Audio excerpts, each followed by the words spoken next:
Paul Dolan believes successful, sustainable business is one that provides steady shareholder returns while improving the quality of life of its workers, the community it calls home, and the environment it touches.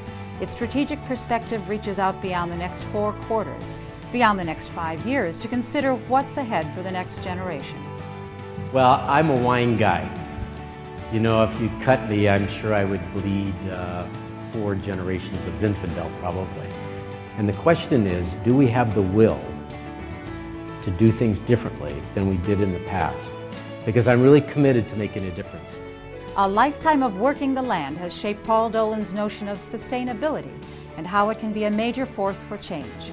As former winemaker and president of Brown-Forman's Fetzer Vineyards and author of True to Our Roots, Paul introduces the concept of the triple bottom line, or the 3 E's: economics, social equity, and the environment. Let's listen in. Well, I can remember as a young winemaker spending a great deal of time, as we do, in vineyards tasting fruit. Because of course it gives us a lot of information and it tells us how we're going to handle the wine, the grapes when they come into the winery.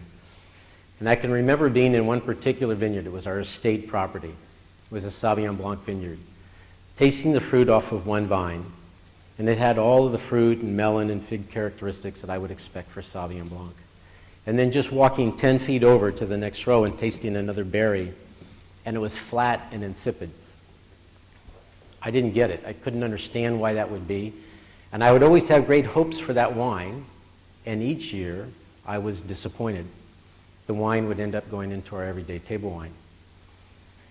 3 years after we converted that to organic, those same grapes from that same vineyard started to go into our top-level Sauvignon Blanc.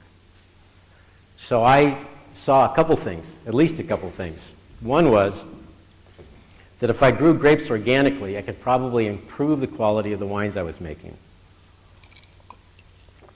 And secondly, on some level, I realized what I was doing was probably poisoning the earth. The way I saw it, on some level, I was killing the microbiological life in the soil. And some vines were healthier than others. Some could survive that kind of dynamic more than others. And because of that, it sort of opened up a whole new perspective for me, a whole new way of seeing my business, a whole new way of seeing grape growing, a whole new way of seeing winemaking. And I started to see that I was part of what I would describe as a much larger system. My business, what I did, was not isolated. It wasn't alone. It wasn't separated, although sometimes I think we in our lives try to live that way. But the reality is my business was part of this interconnected world. And the things that I did or didn't do had an impact.